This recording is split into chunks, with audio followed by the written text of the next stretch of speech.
রব্বুল আলামিন পবিত্র কোরআনের মাঝে বলেছেন, ওয়া'লামু আন্নামা আমওয়ালুকুম ওয়া আওলাদুকুম ফিতনাহ আল্লাহু ইনদাহু আজরুন আযীম। তোমরা জেনে রাখো, তোমাদের সন্তান সন্ততি এবং তোমাদের সম্পদ এগুলো ফিতনাহ। তোমাদের সন্তান এবং তোমাদের সম্পদ এগুলো ফিতনা, এগুলো বিপদ, এগুলো পরীক্ষার সামগ্রী। আল্লাহ আমাদেরকে সন্তান সন্ততি দিয়েছেন আর সম্পদ দিয়েছেন, অথবা দেননি। পরীক্ষা দুই ধরনের হয়। পরীক্ষা মানেই খারাপ না, এই ফিতনা মানেই খারাপ না। পরীক্ষা আল্লাহ বলছেন আমি দুই ধরনের করি, ওয়ানাবলুকুম বিশ-শাররি ওয়াল খাইরি ফিতনা। আমি তোমাদেরকে ভালো দিয়েও পরীক্ষা করি, খারাপ দিয়েও। আমরা সন্তানের পরীক্ষায় আছি, তা কি আপনারা মনে করেন? আপনি সন্তানের বাবা হয়েছেন, আপনি যে পরীক্ষায় আছেন তা কি মনে হয়? মনে হচ্ছে না, মনে হয় খুব বেশি একটা। সন্তান দিচ্ছেন কে? এই কথা কি সত্য? বছরের পর বছর ঘুরতে থাকে, দোয়া করতে থাকে, কান্না করতে থাকে, সন্তান হয় না। একেবারে নিরাশ হয়ে যায়, হতাশ হয়ে যায়, তারপর আল্লাহ সন্তান দেন। হতাশার সময় মান্নত করে, আল্লাহ একটা ছেলে দিলে এটারে হাফিজি পড়ামু। অনেক সন্তান নিয়ে আসছে গার্ডিয়ানরা, বলছে এটা নিয়ত ছিল হাফিজি পড়াবে, নিয়ে আসছে। তা আল্লাহ রাব্বুল আলামিন সন্তান দিচ্ছেন, এটা আমাদের জন্য পরীক্ষা। আবার যাকে দিচ্ছেন না সেটাও তার জন্য পরীক্ষা। পরীক্ষা দুইটা, একটা হলো ভালো আর একটা হলো মন্দ। মন্দ দিয়াও পরীক্ষা করছেন, ভালো দিয়াও পরীক্ষা করছেন। কাউকে সন্তান দিয়ে পরীক্ষা করছেন, কাউকে সন্তান না দিয়ে পরীক্ষা করছেন।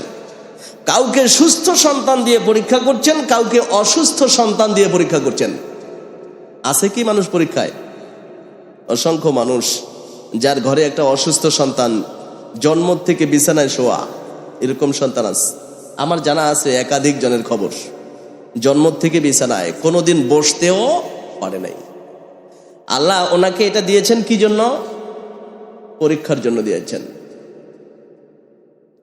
উনি আল্লাহর কাছে বলে, আল্লাহ আমার সন্তানটা যদি সুস্থ হয়ে যাইতো, তাহলে আমি আমার সন্তানটা, ওর জীবনটাই আমি কোরআনের জন্য ফেদা করে দিতাম।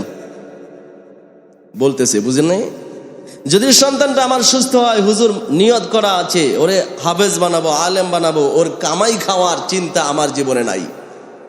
বাপ বলতেছে, কারণ পরীক্ষাটা একটু পৃথিবীর এই জাগতিক দৃষ্টিতে খারাপ সমস্যার পরীক্ষা। সমস্যায় পড়ে এখন সে আল্লাহকে ডাকতেছে আর বলতেছে, ওর কামাই খাওয়ার প্রয়োজন আমার নাই, আমি ওরে কোরআনের জন্য উৎসর্গ করে দেব। আল্লাহ দুই ধরনেরই পরীক্ষা করছেন। আমরা পরীক্ষায় কতটা পাশ করছি সেই বিষয়টা আমরা দেখবো ইনশাআল্লাহ।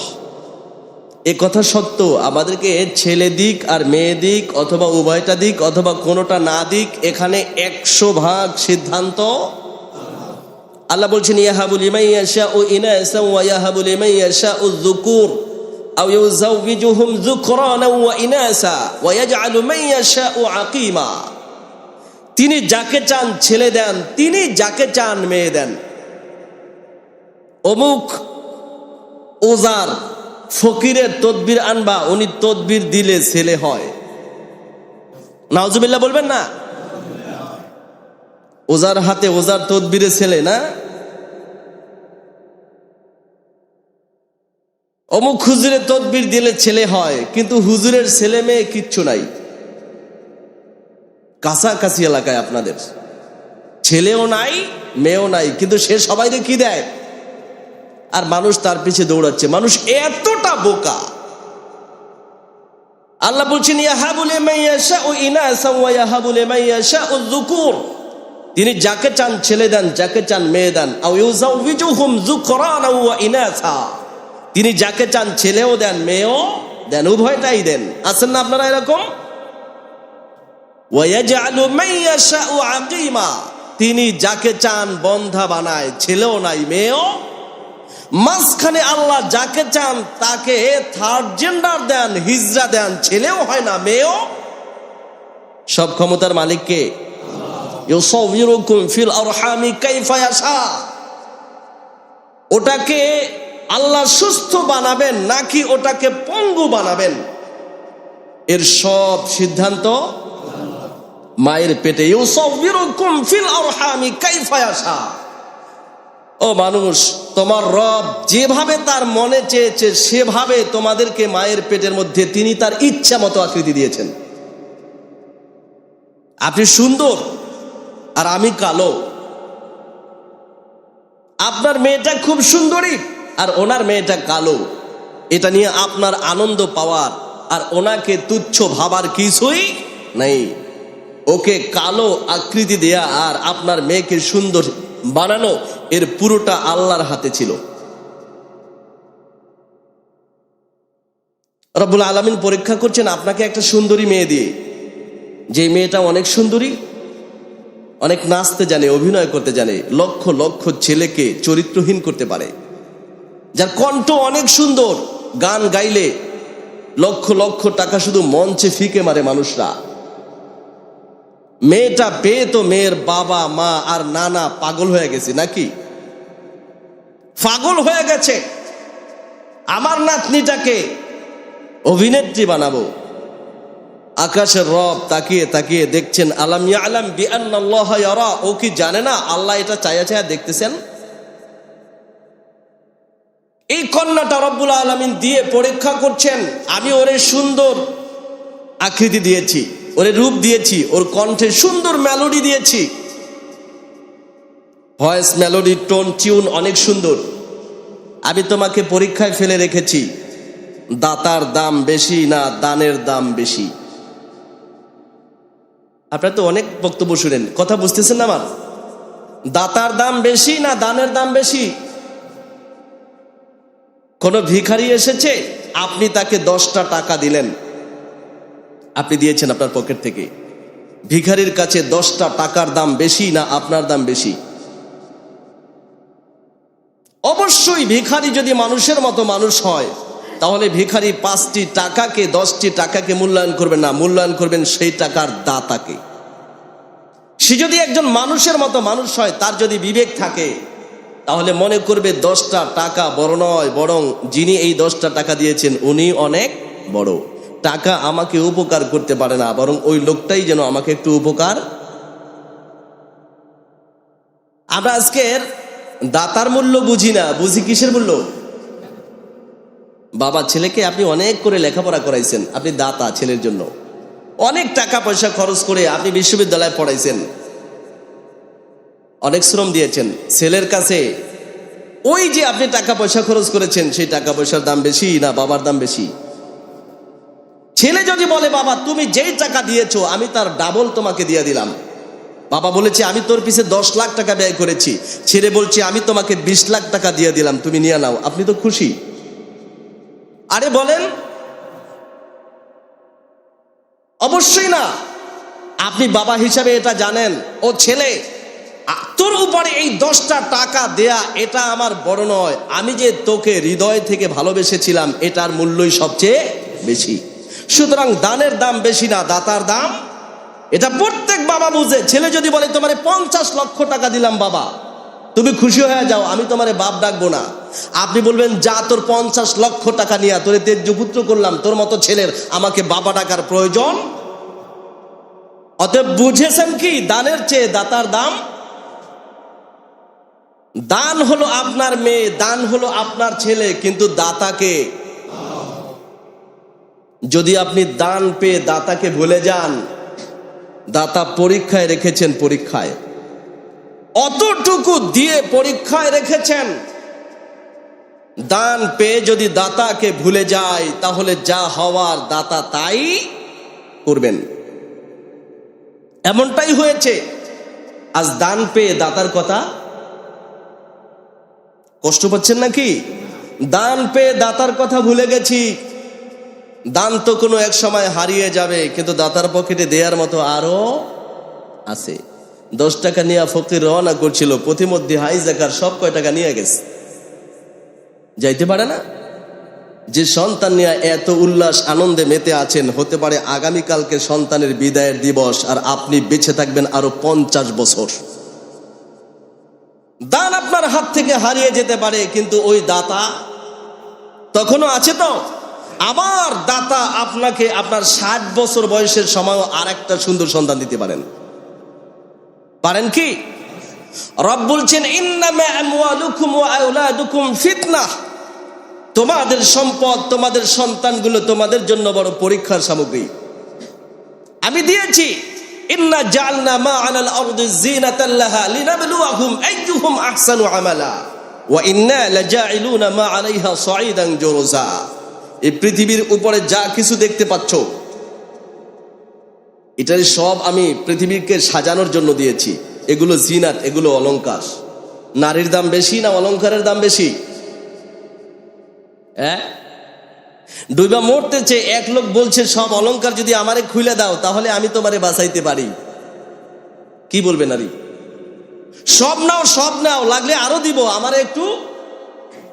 তো অলংকারের চাইতে অলংকার পরিহিতা নারীর দাম। রব বলছেন এখানে যা কিছু দেখতে পাচ্ছ এগুলো সব অলংকার, এগুলো সব সাজসজ্জা। আর ওয়া ইন্না লাজাইলুনা মা আলাইহা সাঈদান জুরুজা, সময় খুব বেশি দূরে নাই। আজকে পৃথিবীতে কত রূপ সৌন্দর্য দেখতে পাচ্ছ, একদিন আমি শূন্য মাঠে পরিণত করে দেব, এখানে কিছুই থাকবে। আমি শুধু করেছি লিনাবলুয়াহুম আইয়ুহুম আহসানু আমালা, এত সৌন্দর্য তাকে দিয়ে, এত সুন্দর আনন্দের সামগ্রী, বিলাসিতার সামগ্রী তাকে দিয়ে আমি একটু পরীক্ষা করছি ও কাজটা ভালো করে নাকি খারাপ করে। ও দানকে চেনে না, দাতাকে চেনে। আমি একটু পরীক্ষার জন্য এটা দিয়েছি। অতএব যা দেখতে পাচ্ছেন সব পরীক্ষার সামগ্রী। বিশাল বড় ভবন হয়েছে, তাকিয়ে গর্ব করার কিছু নাই, বলে দেন আলহামদুলিল্লাহ, এটা আমার রবের দান। তিনি ইচ্ছে করলে হয়তো আগামীকালকের ভূমিকম্পে এটা মাটিতে মিশিয়ে দিতেও। পরীক্ষা আমরা অনেক হেরে গেছি, অনেক হেরে গেছি। রাসূল পাক সাল্লাল্লাহু আলাইহি ওয়াসাল্লাম বলেছেন যে আমি এই ভয় করি না, আল্লাহি মা আখাফু বাদি আন তুশরিকু, আল্লাহর শপথ আমি এটা ভয় করছি না যে আমার বিদায়ের পরে তোমরা মুশরিক হয়ে যাবে, তোমরা আবার আবু জাহল বা সাহেবাদের ওই পথে চলে যাবে, এই ভয়টা আমি করছি না। আবার শিরক করবে এই ভয় করছি না। ওয়ালাকিন আখাফু আন তানাফাসু ফিহা, আমি এই ভয় করছি যে তোমরা, আল্লাহ আমাকে দুনিয়ার খাজাইন দিয়েছেন। নবীজি বলছেন ইন্নী ওয়াল্লাহি লা আনজুরু ইলা হাউদি আলআন ওয়া ইন্নী ক্বাদ উতিতু খাজাইনা মাফাতিহিল আরদ, আমাকে গোটা পৃথিবীর সব ধন ভান্ডারের খাজিনা চাবি আমার হাতে দেওয়া হয়েছে। সুবহানাল্লাহ বলুন। এই আয়াতের ব্যাখ্যা করতে গিয়ে আবু হুরায়রা তো বলছেন ওয়া আনতুম তাস্তানসিলুনাহা আই তাস্তাখরিজুনাহা, আল্লাহ নবীকে যেই ধন ভান্ডারের খাজিনা ভান্ডারগুলো আল্লাহ দিয়েছেন, নবীকে যে চাবি দিয়েছেন, ও মুসলিমরা খুব তাড়াতাড়ি তোমরা সেগুলো মাটির ভিতর থেকে বের করে আনবে। আজ সেই মধ্যপ্রাচ্যের মানুষরা মাটির তলের সম্পদগুলো সব বের করে আনছে না, সেগুলো বিক্রি করে করে খাচ্ছে নাকি? নবীজি বলে গেছেন আমি ভয় করছি একদিন ওই সম্পদ নিয়ে তোমরা প্রতিযোগিতায় লিপ্ত হবে, যেই সম্পদ তোমাদের জন্য পরীক্ষা, ওইটার পিছে ছুটবে, ওইটার পিছে ছুটবে, আবার পিছে ছুটবে না। তো আজ আমরা সন্তান আর সম্পদের পরীক্ষায় আছি, তবে বেশিরভাগ মানুষ পরীক্ষায় ফেল করছে। এবারে কিভাবে ফেল? আল্লাহ বলছেন ফালাম্মা তাগাশাহা হামালাত হামলান খাফিফান ফামাররাত বিহি ফালাম্মা আসqalat দাআওয়া আল্লাহ লা ইন আতাইতানা সালিহান লানাকুনান্না মিনাশ শাকিরিন। স্বামী স্ত্রীকে জড়িয়ে ধরলো, মিলন করলো, আর আল্লাহর আদেশে স্ত্রীর গর্ভে হালকা এক সন্তান চলে আসলো, হালকা গর্ভ ধারণ করলো, আস্তে আস্তে ভারী হলো, সন্তান পেটে বড় হলো। যখনই সন্তান পেটে আছে মা বুঝতে পেরেছে দাআওয়া আল্লাহ, স্বামী আর স্ত্রী দুজনে মিলে কার কাছে দোয়া করে? লা ইন আতাইতানা সালিহা, আল্লাহ আমার স্ত্রীর পেটে যে বাচ্চাটা আছে এইটারে যদি আপনি সুস্থ বানান, সুন্দর বানান, পূর্ণাঙ্গ বানান, কোনো ধরনের অসুবিধা না থাকে, লানাকুনান্না মিনাশ শাকিরিন, আয় আল্লাহ তাহলে আমি আর আমার স্ত্রী, স্বামী আর স্ত্রী আমরা দুজনে আপনার চূড়ান্ত কৃতজ্ঞতা আদায় করব। আলহামদুলিল্লাহ বলুন। এই দোয়া করা ভালো না খারাপ? আল্লাহ বলছেন এটা করছে। ফালাম্মা আতাহুমা সালিহান জাআলা লাহু শুরাকা ফীমা আতাহুমা ফাতাআলা আল্লাহু আম্মা ইউশরিকুন। ওদের দোয়ার কারণে আল্লাহ রাব্বুল আলামিন যখন ওদেরকে একটা সুস্থ সন্তান দান করলেন কে? এবার কয় আল্লাহ একা দেয় নাই, এখানে আল্লাহর পার্টনার বানায়। আমাদের এই যে ছেলেটা হইছে, এটা ওই যে কবিরাজ তদবির দিয়েছিলে না, বড় বড় কোটিপতিরা, বিলিয়ন টাকার মালিকরা বৈশা আছে, কবিরাজ রে 1 বিলিয়ন দিয়ে দিতে পারে। পারলে কবিরাজ একটা দেখ না ছেলে তারে দিবে। আল্লাহ যখন সুস্থ সন্তানটা দিলেন, তা এটারে নিয়ে গেছে মাজারে। কোথায়? কুমিরের কাছে নিয়ে গেছে, সিলেটের গজাল মাছের কাছে নিয়ে গেছে, বাইজিদ বুস্তামির চট্টগ্রামে কচ্ছপের কাছে নিয়ে গেছে, খাজার কাছে, সালাওয়ালা চটওয়ালার কাছে। সন্তানটার সুস্থতার জন্য পুকুরে নিয়ে গোসল করায়। নাউযুবিল্লাহি মিন যালিক। আল্লাহ বলছেন আমি সন্তান দিলাম, তুই শুকরিয়া আদায় করতে পারলি না আমার। তুই আগে তো বলছিলি আল্লাহ শুকরিয়া আদায় করব, এবার কি শুরু করলি? সন্তান পরীক্ষায় পাস করছে না। পরীক্ষায় পাস করার বিষয় হলো, এই সন্তানকে সর্বপ্রথম আপনি জীবনে যদি কোনো কিছু শিক্ষা দেন, তাহলে সর্বপ্রথম তাকে শিক্ষা দিতে হবে লা তুশরিক বিল্লাহ।